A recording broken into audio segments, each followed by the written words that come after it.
ગઈકાલ સાંજથી ધોરાજી અને જેતપુરની અંદર ભૂકંપના આંચકા અનુભવવાના શરૂ થયા છે. આ સંજોગોની અંદર આજે વહેલી સવારે પણ ભૂકંપના આંચકા અનુભવવા મળ્યા હતા અને મળતી માહિતી મુજબ ઉપલેટા અને ગોંડલમાં પણ ક્યાંક ક્યાંક એવી અસરો થઈ હોય, પણ એને વ્યાપક પ્રમાણમાં ઉપલેટા અને ગોંડલ તાલુકામાં એ અસર નથી. મેક્ઝિમમ અસર ધોરાજી અને જેતપુર ખાતે છે.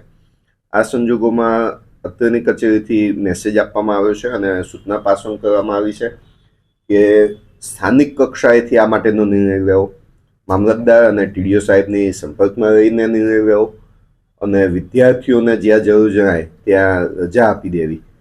અત્યારે હાલ બંને તાલુકા કક્ષાના અમારા અધિકારીઓ સાથે વાત કરતા જાણવા મળ્યું છે કે ધોરાજી અને જેતપુર બંને તાલુકાઓની અંદર બાળકો માટે રજા આપી દેવામાં આવી છે. શિક્ષકો શાળા કક્ષાએ હાજર રહેશે અને ભૂકંપગ્રસ્ત જે બિલ્ડિંગ હોય અથવા તો જે બિલ્ડિંગમાં ભયજનક લાગતું હોય એ બિલ્ડિંગમાં વિદ્યાર્થીઓને અમથા પણ નહીં બેસાડવાની સૂચનાઓ અમારી પહેલેથી હતી, પણ એ સૂચના ફરી અત્યારે પાસ ઓન કરવામાં આવી છે.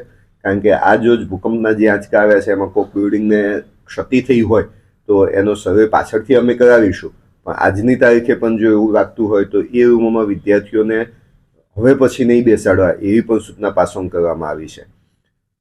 આજની આ દિવસ પૂરતી તો રજા બંને સ્કૂલોમાં જાહેર થઈ ગઈ છે, પરંતુ અમારી જે આજની સૂચના છે એ મુજબ કે જ્યાં સુધી ભૂકંપના આંચકા કે આવી કુદરતી આપત્તિ કોઈ પણ હોય એ સંજોગોમાં સ્થાનિક કક્ષાએથી એમને નિર્ણય લેવા માટેની પણ સત્તાઓ આપી દેવામાં આવી છે.